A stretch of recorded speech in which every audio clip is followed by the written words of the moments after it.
First thing is there was a big jump in productivity growth around 1995-96. This is something that generated a lot of study in economics, and a lot of people attributed that to computers and IT. Productivity growth slowed slightly after the 2001-2002 recession, but the real stark thing about this chart is what productivity growth has done in this recession. So normally, I think as Bart mentioned earlier, the typical pattern in past recessions is productivity growth slows. Okay, this is what standard economic models would tell you would happen, that companies hoard their labor because of adjustments involved with firing and hiring, and that leads to lower productivity growth. Well, for whatever reason, perhaps because of changes in labor market institutions, companies have been able to increase production, or at least not decrease production, at the same pace at which they were shedding jobs. So Bart and Eric introduced the concept of total factor productivity earlier. So total factor productivity takes into account capital as well as labor use. And the picture is really even more stark when you look at total factor productivity and what has happened in this recession. And what's interesting is there's an official series, official coming from the Bureau of Economic Analysis, which indicates that productivity growth slowed considerably in the beginning of the recession and then bounced way back up lately. Now, one of our researchers at the San Francisco Fed, John Fernald, has done research where he adjusts the series for the utilization rate of capital. And when you do that kind of adjustment, you see that that actually TFP grew throughout the recession. And that's because of that capacity utilization I showed you earlier, that if you take into account the fact that companies weren't using the capital they had, the productivity of the capital they were using was extremely high.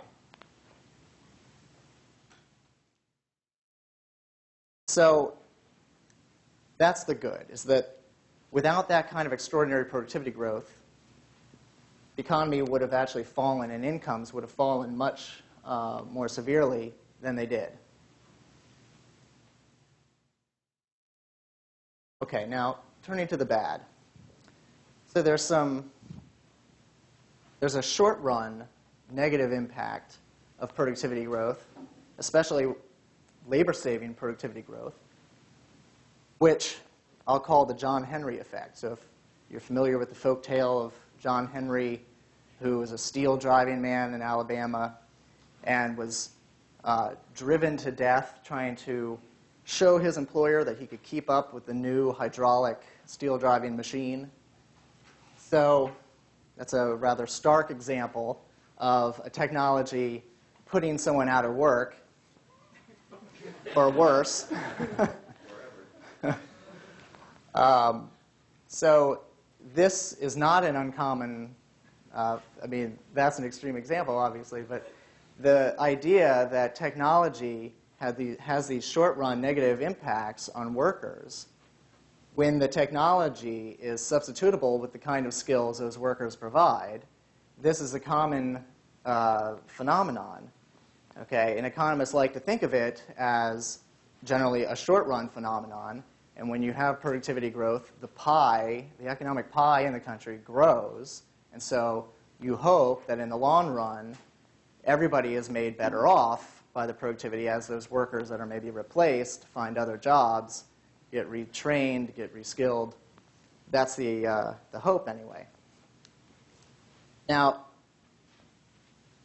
just to give a little more concreteness to this idea, a lot of research, serious economic research, has been done to find exactly whether this effect really happens, whether it's kind of in the macroeconomic picture, whether that labor-saving effect offsets the pie-growing effect in the short run. And here's one example. This is from another bit of research that John Fernald at San Francisco Fed has done with a couple co-authors. This just shows what they did was statistically try to identify the technology innovations that have occurred in the United States and look at what has happened to hours worked right at the time that the innovation hits. And what they found was that right at the time that the innovation hits, employment or hours use actually goes down by over 0.5%, and then rises, and after 2 quarters after the innovation, employment is at least at or above where it started. So I think that sort of summarizes where probably the way most economists think about technology shocks, that there may be a short-run disruption, and then the hope is that after a little while the economy adjusts, and that it's a good thing for employment and for economic growth in the longer run. Now, this John Henry effect, for lack of a better term, also has been blamed for the so-called jobless recoveries that occurred in the last 2 recessions, and the jury's still out about the current one. But to show you what happened in the last 2 recessions, this chart here just takes the data on non-farm payroll employment in the United States, and we've normalized it so that it's equal to 100 at the trough of the recession. And we've looked at the average over all the recessions after World War II, the 1990-91 recession and the 2001 recession, and then the current recession. Now, the current recession, it hasn't been officially declared over yet. The people that do these things, the National Bureau of Economic Research, has not said when it ended. So I took a guess, which is November of 2009. I think it's probably more likely to be a little bit sooner than that, actually.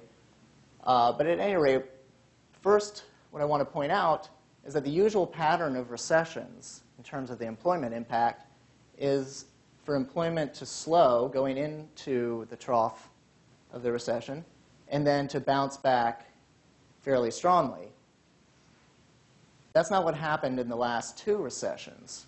So in 90-91, it took over a year before employment got back to the level of the trough of the recession. Okay?